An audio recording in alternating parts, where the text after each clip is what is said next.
O céu escurece, a terra treme, e o mundo parece perder o fôlego.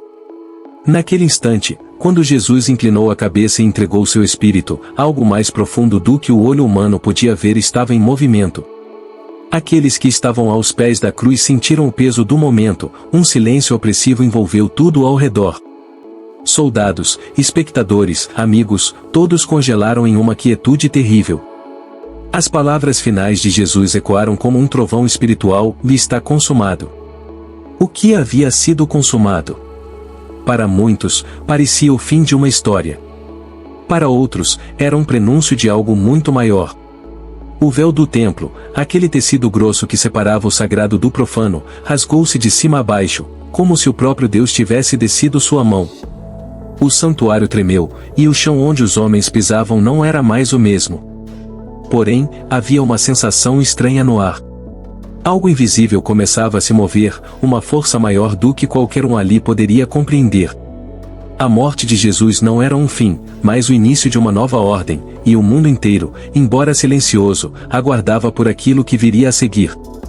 Essa foi a cena que precedeu os eventos mais transformadores da história, um momento que parecia definitivo, mas era apenas o prelúdio de um mistério muito maior. O corpo de Jesus, agora inerte, foi tirado da cruz com cuidado. O vento frio da tarde soprava levemente enquanto José de Arimateia, um homem de coragem silenciosa, se aproximava de Pilatos para fazer um pedido que muitos temeriam: no corpo de Jesus. José, um membro respeitável do Sinédrio, sabia que arriscava sua reputação e até mesmo sua vida, mas algo mais forte o movia naquele momento. Havia uma reverência em seus atos, como se ele soubesse que não estava apenas sepultando um homem, mas cuidando de um mistério divino. Ao lado de José estava Nicodemos, o fariseu que certa vez procurara Jesus às escondidas, no silêncio da noite, buscando respostas para as perguntas mais profundas de seu coração.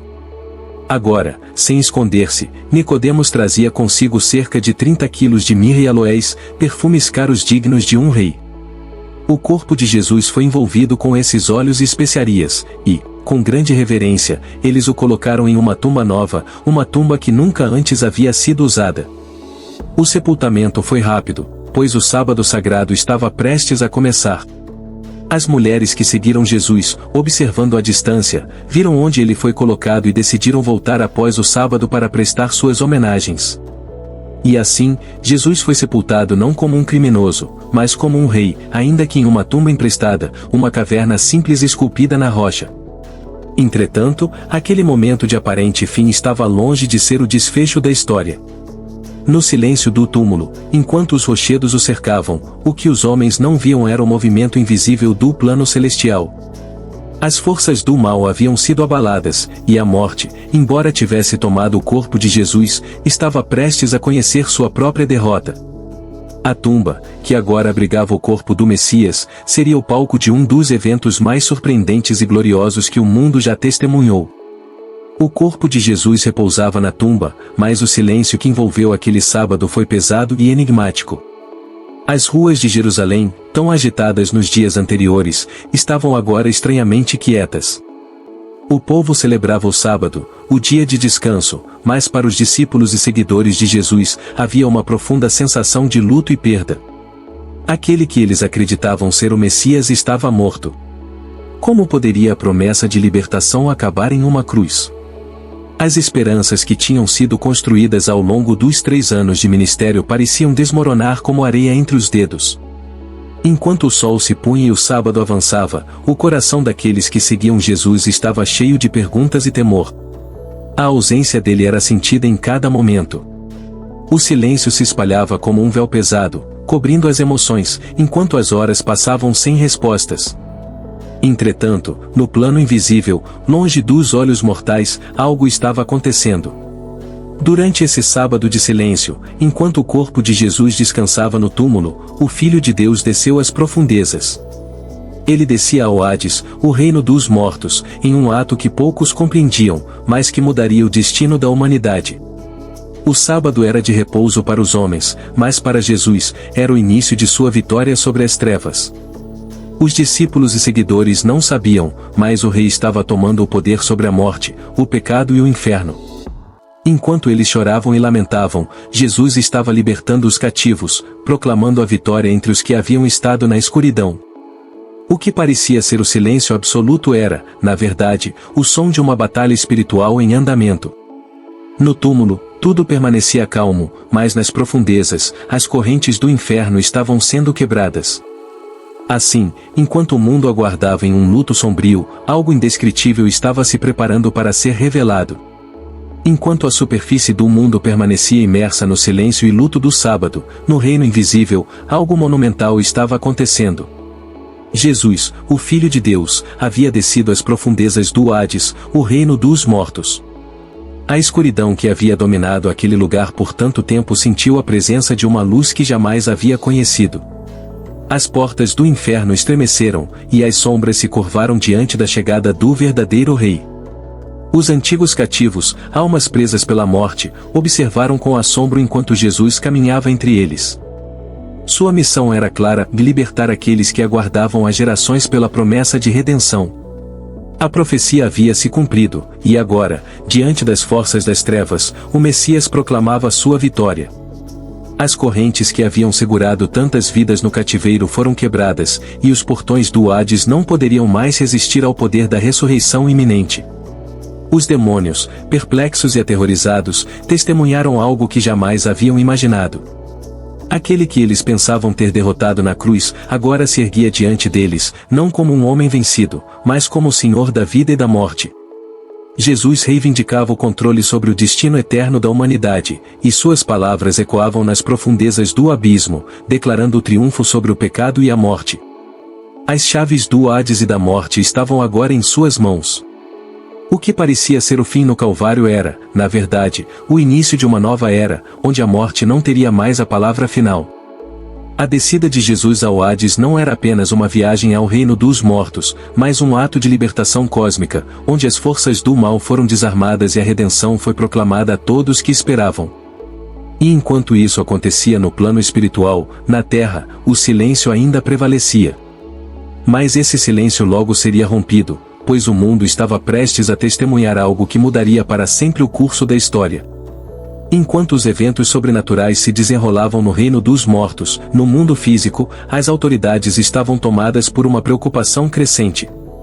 Os líderes religiosos, temendo que algo inesperado pudesse ocorrer, lembraram-se das palavras de Jesus, que havia prometido ressuscitar ao terceiro dia. Movidos pelo medo e pela descrença, eles foram até Pilatos com um pedido incomum: que o túmulo de Jesus fosse guardado com rigor e que um selo imperial fosse colocado sobre a grande pedra que cobria a entrada da sepultura. Pilatos, desejando evitar qualquer agitação, consentiu. Assim, um grupo de soldados romanos foi designado para vigiar a tumba de Cristo. Homens acostumados a campos de batalha, endurecidos pela guerra, agora se viam em uma missão que parecia ridiculamente simples: garantir que ninguém roubasse o corpo daquele que eles acreditavam ser um falso Messias.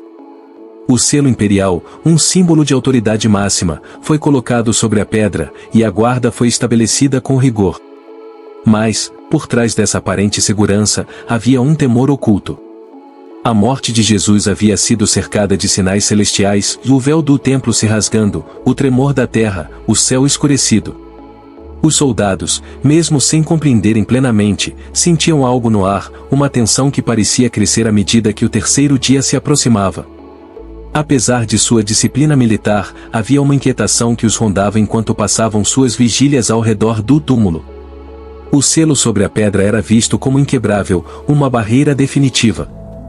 Qualquer tentativa de rompê-lo significaria desafiar a autoridade de Roma e enfrentar uma sentença de morte.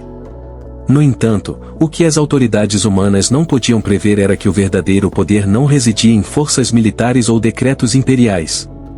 Algo muito maior estava prestes a acontecer, e nem o exército mais poderoso do mundo poderia impedir o que estava por vir. A vigília dos soldados se tornou um símbolo da tensão entre o poder humano e o poder divino. Enquanto os olhos mortais estavam fixos na tumba selada, no mundo espiritual, os preparativos para o maior evento da história estavam quase completos.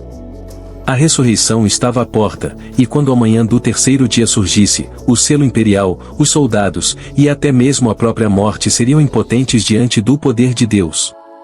O sol mal havia despontado no horizonte quando o terceiro dia chegou.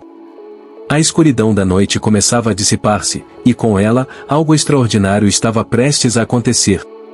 Enquanto os soldados continuavam sua vigilância ao redor do túmulo, sem saber o que os aguardava, as primeiras luzes da manhã trouxeram consigo um movimento inesperado.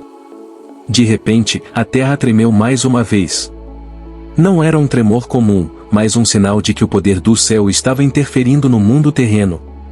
As rochas se partiram, e um brilho intenso envolveu a tumba. Um anjo do Senhor desceu do céu, sua aparência como um relâmpago e suas vestes brancas como a neve. Com um gesto simples, mas carregado de poder celestial, ele rolou a pedra que selava o túmulo. O selo imperial foi quebrado, e os soldados, que haviam sido designados para vigiar o túmulo, caíram ao chão como mortos, paralisados pelo temor do que testemunharam. Enquanto isso, um grupo de mulheres, que seguia Jesus com devoção desde a Galileia, aproximava-se da sepultura. Elas vinham para ungir o corpo de Jesus, uma tradição de honra e respeito. Mas, ao chegarem, o cenário que encontraram era muito diferente do que esperavam. A pedra fora removida e a tumba, antes guardada e selada, estava aberta e vazia. Seus corações aceleraram, e o medo e a perplexidade as tomaram.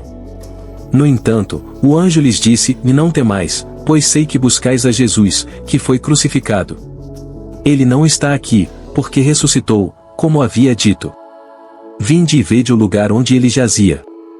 Aquelas palavras ecoaram como o primeiro raio de esperança em um mundo que havia sido imerso em trevas. A ressurreição de Jesus não era apenas um milagre físico, mas uma declaração cósmica de que a morte havia sido derrotada. O silêncio opressor do sábado foi rompido, e agora, o mundo testemunhava o triunfo da vida sobre a morte. O que começou como uma história de luto e desespero, agora se transformava em um relato de vitória e renovação. Enquanto o sol continuava a ascender no céu, o Rei da Glória havia ascendido dos mortos. O túmulo vazio não era apenas um símbolo de uma ausência, mas o testemunho da promessa cumprida, a vitória que mudaria o curso da história para sempre.